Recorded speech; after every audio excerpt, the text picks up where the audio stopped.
If it goes out, it means the death of millions of people, everyone watching. Don't you understand that? The decision not to use the Michael Myers character was stupid, and why they decided to leave that, I do not know. No, I can't prove it. You've got to believe me. Believe me. Take it off the air now, please. There was a horrible backlash. It was crushing for me because, it was perceived as a flop. Dark masks, gather round your TV set, put on your masks, and watch. If it hadn't been called Halloween 3, if it was just called Season of the Witch or some other title, it may have gotten a better reception. Take off the third channel. The third channel. It's still running. Stop it, please. For God's sake, please stop it. There's no more time. When I saw it, I thought, well, this is a terrific little scary movie in the tradition. Stop it! Stop it! Stop it! But it died a terrible death. It did not. And I've done a number of films like that. Stop it!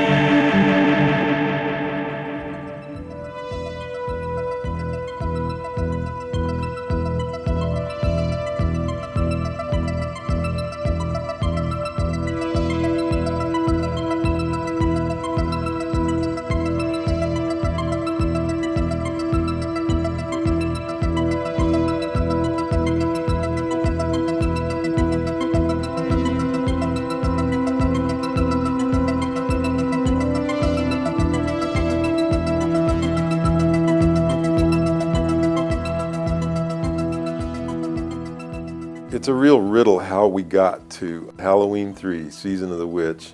When the concept of Halloween 2 came along, I just hated it. I withdrew from the project. I was in New York when Debra called me and said, hey, we're going to do Halloween 3. Would you think about being the director?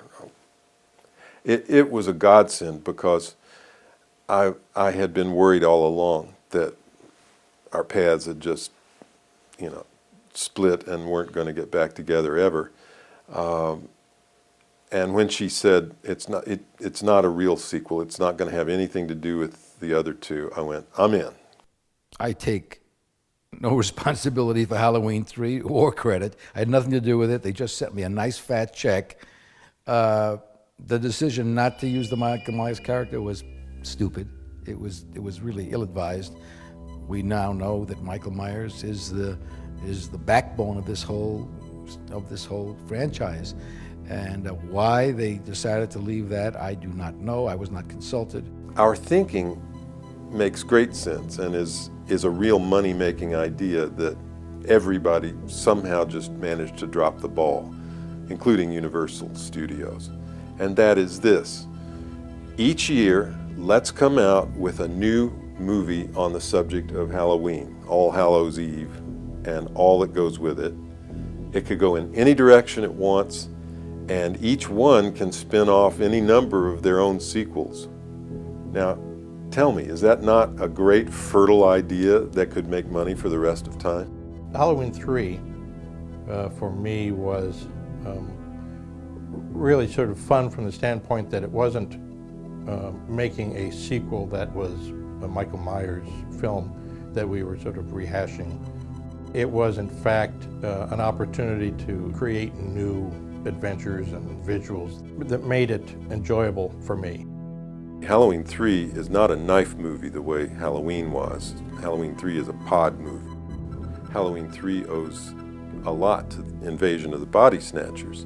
I like Tommy Lee Wallace, and I thought his contributions to Halloween 1 were immeasurable. He was really a very much a part of its success, and I think this was a reward from his friend John Carpenter, who they were boyhood friends, and it's to Carpenter's credit that he championed Tommy Lee Wallace.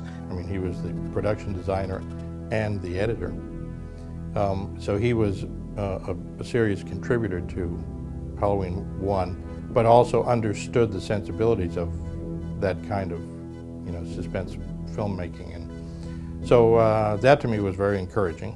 He had the same temperament as John and Rick. They're just easygoing. He knew what he wanted, and he set it up, this is what we're going to do. Fine. I thought he was terrific as a director. He knew what he wanted to get. We went to terrific locations, and he was real easy on the set.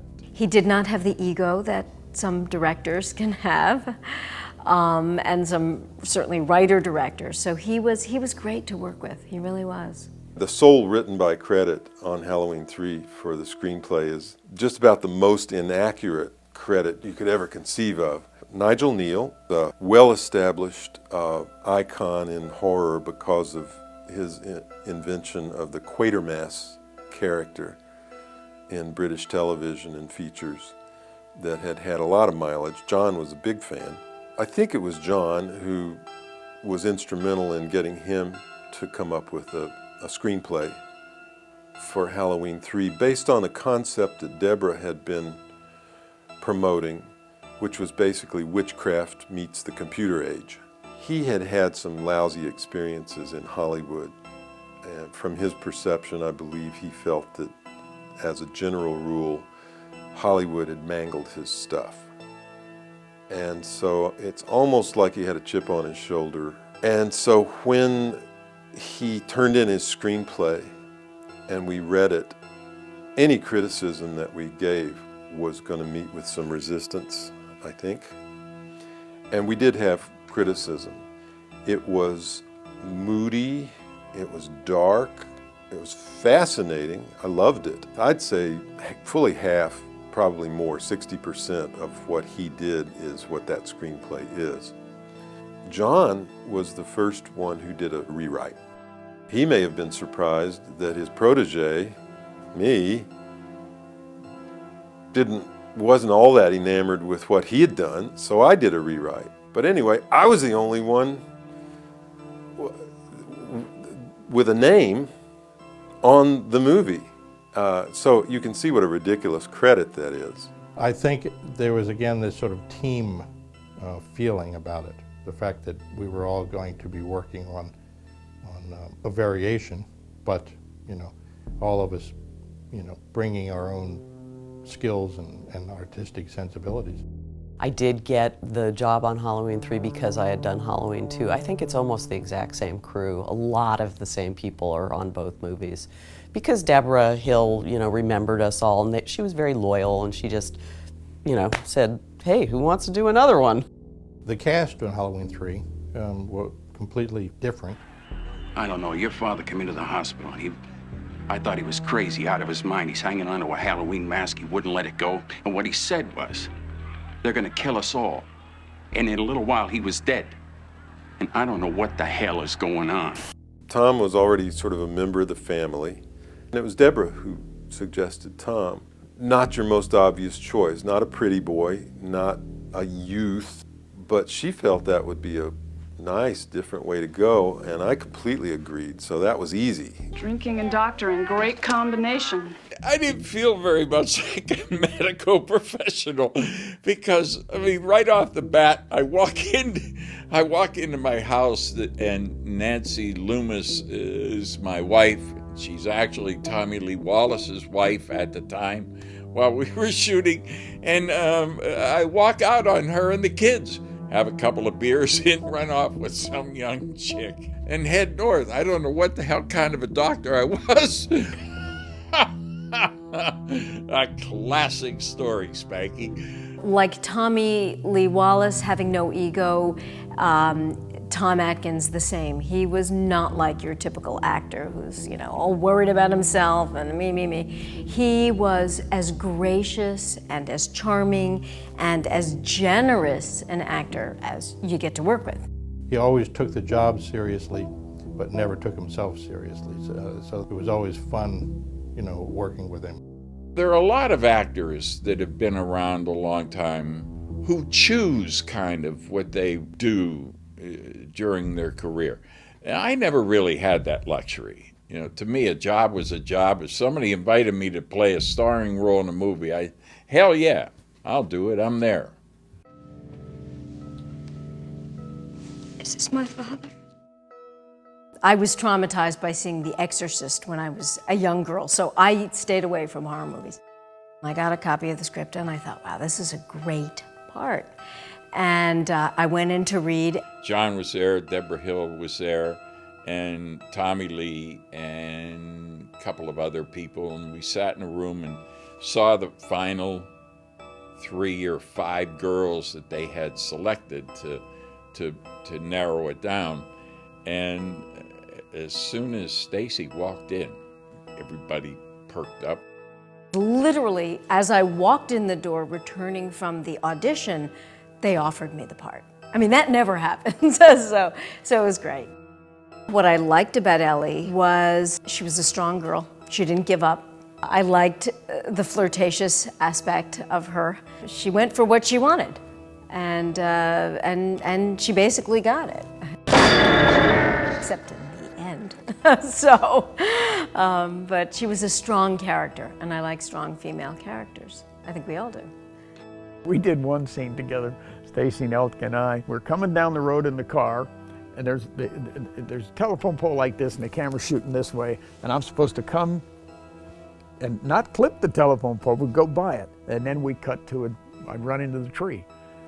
And I came barreling down the road, came across, wham, I hit the pole, not hard, but enough that she went, "Ee!" squeal. And then we went up and everything came off fine. Nobody got hurt. Where do you want to sleep, Dr. Chalice?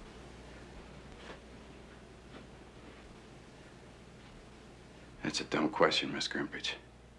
Doing the love scene with Tom, that always stands out because that was my first and only time I've done a scene like that, which I was quite anxious about. But he made me feel so comfortable, and he was wonderful. There was a no nipple clause, so they could shoot my breast, but they could not shoot my nipple. Couldn't see this, couldn't see that. So poor Tommy Atkins and Tommy Lee Wallace, you have to shoot around this, and you have to cover up here, and these things are so technical. And we spent a lot of time together on that film. Jeez. And then she tried to kill me at the end. What the hell was that about? You don't really know much about Halloween. You thought no further than the strange custom of having your children wear masks and go out begging for candy. Again, it was Debra's suggestion that we try Dan O'Herlihy, and again, just a home run. An opportunity to work with an actor like Donald Pleasance was in the first one, a professional, somebody you had seen in films before, so he had a great deal of credibility. It was interesting because he also brought with him understanding of the mythology, the Celtic mythology of Samhain or Halloween, that we were using. So he had, not only on screen, a presence, but also we felt a sense of authenticity in everything we did because he was there to confirm it. Dan O'Herlihy was an extremely talented man, extremely talented. He helped really make the movie. If his character wasn't as threatening and creepy and maniacal as he was, but with that very smooth exterior, the movie would not be what it was. He was an extraordinary actor, and as a human being, he was lovely. I kind of looked up to him, I think, He had been doing it a long time, me not quite so long. We didn't spend a lot of off-camera time together, but he was certainly packing all the ammo when he needed to be as evil as he was, with an Irish smile on his face. Typical Irish, I've often thought of that.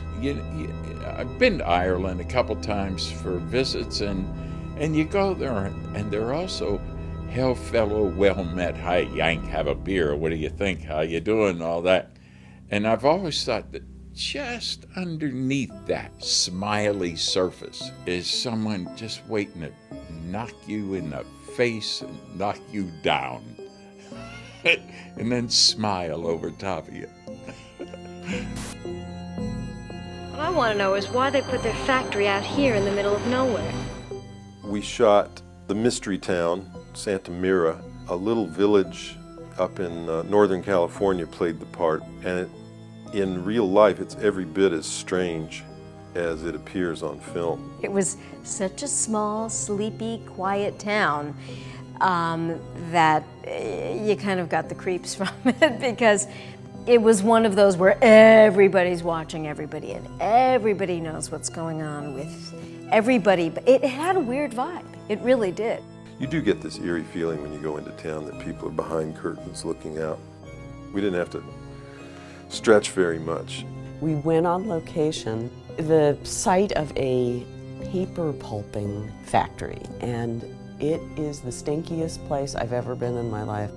We did that stuff for days. It felt like nights, a lot of night shoots. And running up the street, down the street, climbing into a window, out of a window, going up a ladder, across the roof, jumping down here and doing that. And I was sick as a dog. I don't know what I got, but I thought at the time, Jesus, if I had to go up that ladder again, I'm going to drop dead. And half of it didn't get in the movie. And I thought, I love being an actor. We thank Don Post for 2 of the 3 masks. The witch and the skull already existed. And we collaborated on the pumpkin, the jack-o'-lantern, with Don. But I figured out the rationale for Halloween 3 is that that's what the mask maker is calling these 3 masks that are being sold in the stores this year. And so somehow I shoehorned that into the whole makeup of the thing, which is just a desperate director wanting to make his movie make sense. When do we get to see him making the masks? Real soon, little buddy. Then there's the whole comic relief of there's a family of people that sell these masks that come to the town, and it was like a husband and wife and a kid in a Winnebago. That was the most fun I got to have on the movie in terms of clothing. I dressed them to be, you know, as ugly Americans as I could possibly do, and it really shows. Oh, I want a mask. Can I have a mask? My role was Little Buddy, and I was the obnoxious little son. And we were up on a trip, seeing the factory, and that was the last time I watched TV. Honey, don't get too close. You'll ruin your eyes. The death scene, which was a fun part, they made a mold of my head. So when they were making the mold, they were explaining to me what was going to happen. And as a 12-year-old kid, you know, hearing that snakes and bugs are going to crawl out of your mouth, that's kind of exciting. And they made a mold of my head, and then they reversed the mold. And then they melted it to where the shape of the mouth that they wanted me to have. So it was pretty much when the snakes and bugs were coming out, there was a dummy from about here up. The parts where bugs were crawling over, they had like a stand-in, a stunt person for that. But the mask, when I was ripping it apart, you know, they only made one mask, so they make sure to do it right. Because that mask, it would fall apart if you gave it some tug, and that's what that was the part I did. They had all kinds of crickets, but when they would let the crickets go, obviously they couldn't contain all the crickets. So at the end of the shoot, the studio was just, all you heard was just crickets, people going nuts. So once we were done, we were just out of there, because my mother, she's like, I can't take it anymore, let's get the hell out of here. We've done perverted things in the name of entertainment and kind of ruining the wearing of masks, so sorry. Stop it now, turn it off, stop it! I think it ended happily. I think they do turn off that final television channel and all the kids of the world are saved. Yeah. You're an optimist. I am. My wife wouldn't agree with that, but I think I am, yeah.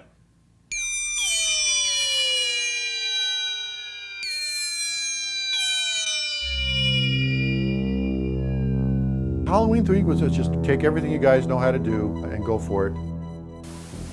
Our sound that we had established collectively from Escape from New York and got super imprinted on Halloween 2 and then Halloween and then The Thing a little bit is the palette we made it from. So John really thought we found a great little notch that was Halloween-like, but it wasn't Halloween anymore.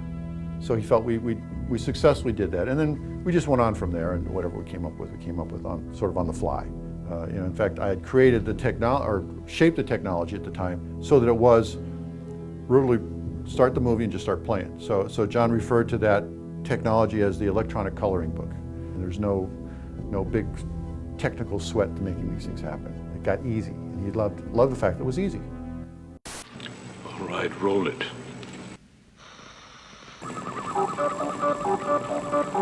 One of the most fun things about Halloween 3 is the Silver Shamrock theme. Da, da, da, da, da, da, da, da. 3 more days till Halloween. Halloween, Halloween. 3 more days till Halloween. Silver Shamrock. Oh my God. Just thinking about the song, I can't get it out of my head. Happy, happy Halloween, Halloween, Halloween, happy, happy Halloween, Silver Shamrock. We needed a jingle. No money in the budget to hire some guy to go, hey, make a jingle, please. I remember when Debra said, you and Tommy are going to make this theme up. Go ahead. And she says, use the theme from London Bridges Falling Down. So we have no problems with copyrights. That's completely PD. So when you think about it, that's what it is. Da, da, da, da, da, da, da. But then I went and dialed up this, on my synthesizers, this little silly thing. I think we knocked out the Silver Shamrock commercial in about a week. We generally don't know the music before we try to create something, so we had no idea what the music was going to be. That was a major surprise.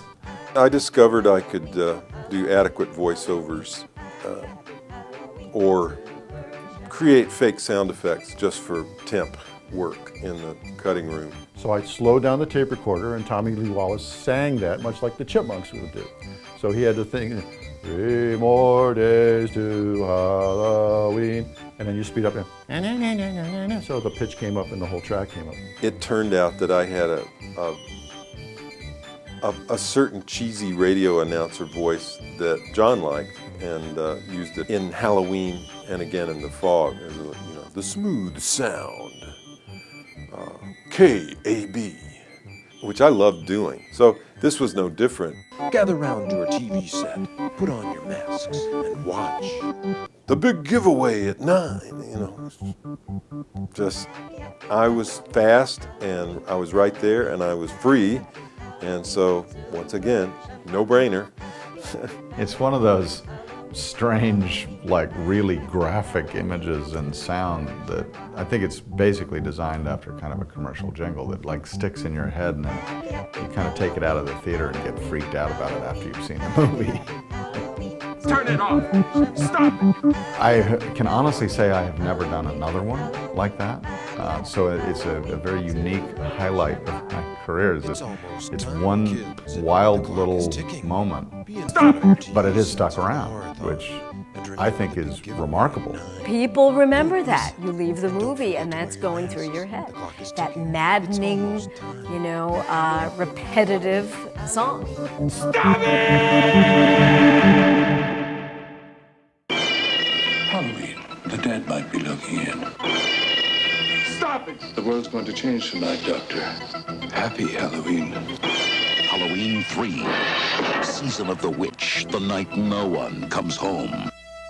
First time I saw the final film, I believe, was when we went to Las Vegas. That was a nice little perk. For there was a screening of it, and we were all flown to Vegas for the night. And I believe that was where I saw the film for the first time. When I saw it, I thought, well, this is, it's good. It's a terrific little scary movie in the tradition, but it died a terrible death.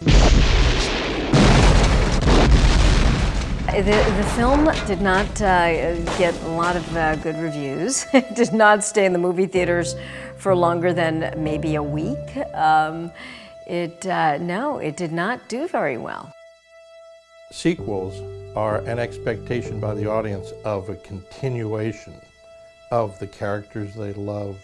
And I think packaging it as presumably a sequel was disappointing to the audience because they had certain expectations. Nobody, and I mean nobody, myself included, did the due diligence thing of making sure the audience knew what was happening. It would have required a really clever ad campaign, and nobody came up with it. Everybody booed. Where's Michael? Where's Michael? I don't think they had any idea how big this character would get when they decided not to use him again. It says Halloween 3, so where's Jamie Lee? You know, where's the big knife? Where's the shape? You have John Carpenter's name on it, and you have the title, Halloween. And it was 3. It wasn't just Halloween, it was Halloween 3. You know, so it had the baggage of that it had to drag along of being attached to Halloween 1 and 2. If it hadn't been called Halloween 3, if it was just called Season of the Witch or some other title, it may have gotten a better reception. There was a horrible backlash. It was crushing for me because, you know, it was perceived as a flop.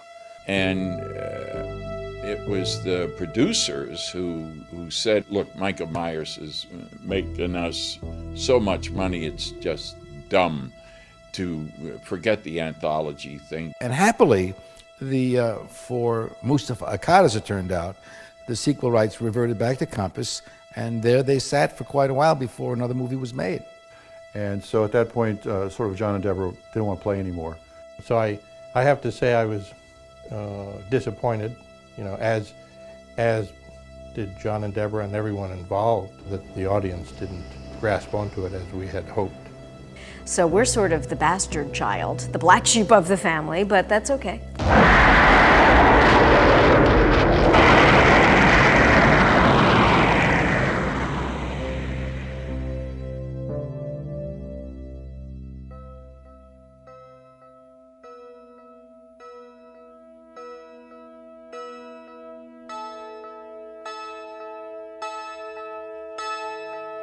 Thank you all for coming out tonight for Halloween 3. This is so awesome. I know it's basically Halloween tonight and parties and everything, so it's really cool that you guys all came. I lived for years and years with the certain perception that it had been a failure and that not very many people liked it. I thought it was a good movie, and I knew that John thought it was a good movie, and Debra. And so that was good enough for me. It hurt that it didn't find an audience, but what can you do? You just have to butch up and go on with your career. Let's bring up the man of the hour here. We got Tommy Lee Wallace right here. Writer and director. Yeah. So one thing, I'm never quite sure. Is she a robot the whole movie, or do they turn her into one at the end? I don't know. Why ask me? When I went there and signed some autographs and shook hands and took photographs with people, I was flabbergasted at how many people adored Halloween 3 and took it to their hearts and thought it was a fine movie and enjoyed the hell out of it. That was the first inkling I had that anybody cared. I saw it on cable, and I always liked it. This movie is its own animal, and it's very unique. Lots of kids get killed. It's sort of taboo. You can't do that anymore. It has terrific performances. Dan O'Hurley is excellent in the film. You have amazing cinematography from Dean Cundey, who did The Thing, Escape from New York, Halloween, The Fog. So he's one of the best in town. Happy Halloween. I think recently there's been kind of a re-interest in Halloween 3. I think a sort of a rediscovery, reappreciation. You know, it found itself, audiences found it. When I meet people that ask about it, they all pretty much seem to really like it and enjoy it. It's amazing that 30 years later, it's snowballed with all these fans, and it's become this cult classic. That's extraordinary to me. The popularity, it's interesting. I think it's fascinating that this still has a following. I often get letters with a picture of myself, and they want me to sign as an autograph. A friend of mine went on eBay and he typed in my name and found that, this is really funny, that one of the signed autograph pictures is on eBay for $5. It's nice to see that our efforts are not going unnoticed or unrewarded. So very gratifying, very healing experience for me to see it through all these years and have it kind of finally find its audience and shine a little bit. I'm tickled that I got to make Halloween 3 and work with Tommy Lee and John and Debra again and Stacey. I'm very proud to be part of it and proud to have been in it, and I love that people get the movie now, because there were a lot of smarts behind the movie. It's a good memory. It's a very good memory, and it's once in a while when I need to like pull strings and like get into like big theaters, and like VIP lounges, I say, dude, I was in Halloween 3, so, and it works every time I get right in.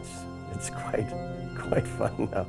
I think as a standalone movie, Halloween 3 is fine.